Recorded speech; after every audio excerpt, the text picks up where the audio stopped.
Alors cette semaine, une paracha qui nous donne vraiment une grande direction à l'importance de la prière.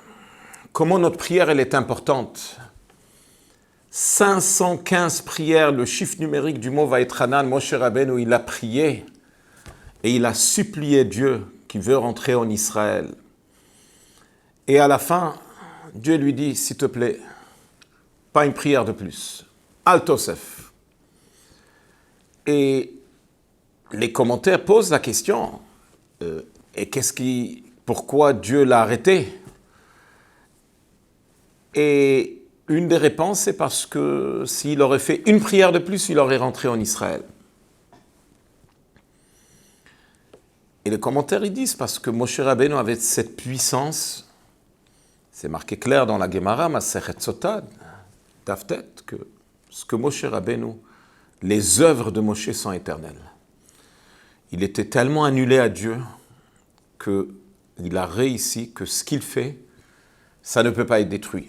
Donc s'il aurait rentré en Israël, il n'y aurait pas eu d'exil, il n'y aurait pas eu de destruction. Et c'est pour cela que Moshe Rabbeinu voulait tellement rentrer en Israël.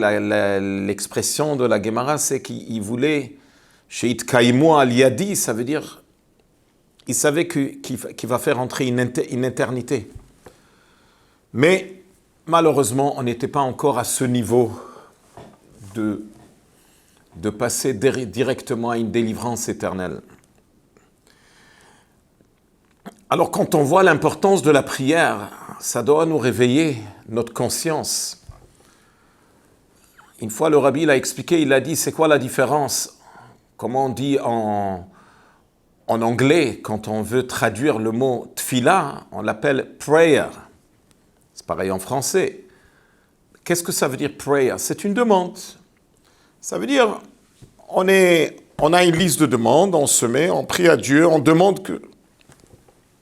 qu'Hachem réalise notre prière. Mais en hébreu, le rabbi dit, on ne dit pas demande, on dit tfila. Tfila, ça vient du mot hatofel, qui veut dire alliance.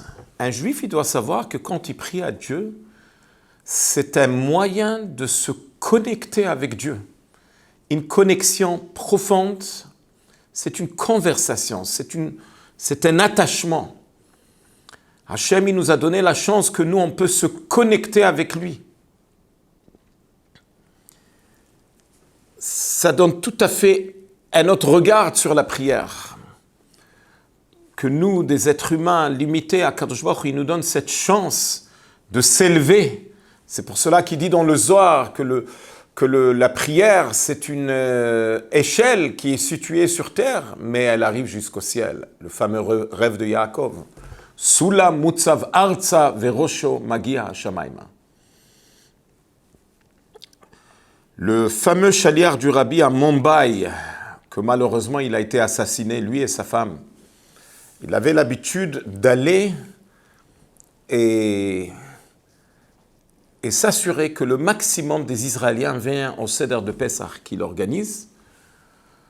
Alors, c'était la veille de Pessah, il voulait aider sa femme lui a dit non, va voir encore un motel, va voir, peut-être il y a encore un juif qu'on peut amener au Seder de Pessah. Alors il était comme un fou en train de courir et il cherchait les noms juifs, il arrive dans un motel, il voit, ça a l'air un nom hébraïque, et il tape à la porte.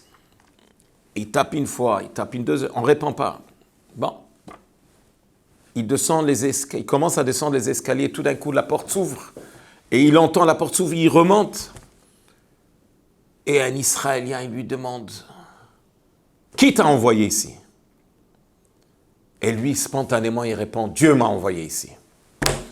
J'ai le soir de Seder, viens au soir de Seder. Il s'est mis à pleurer. Il a dit on lui a volé son portefeuille et il était vraiment fini, détruit.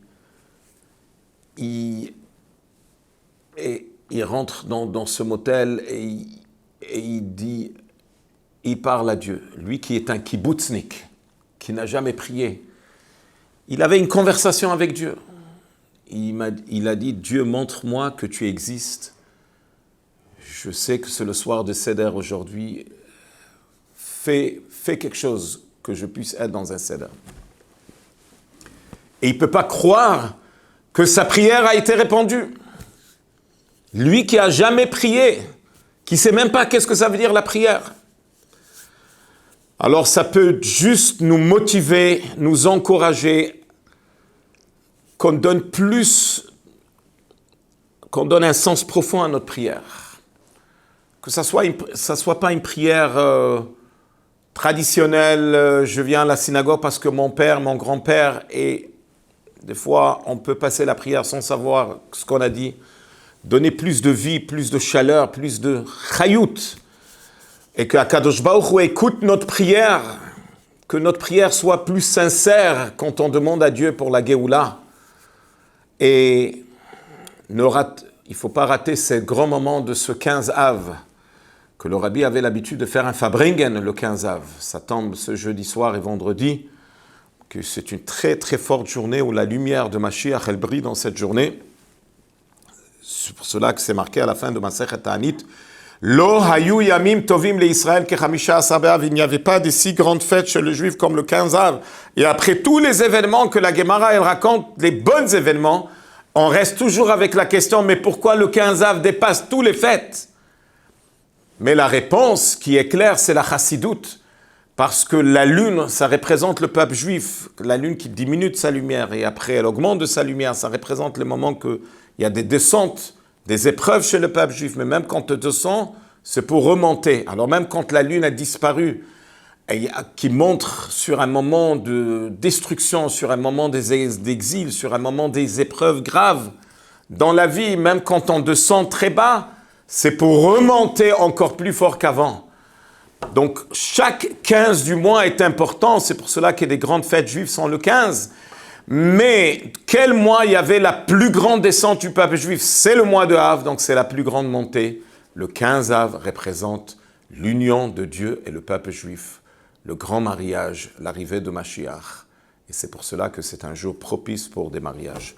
Shabbat Shalom et Mashiach now.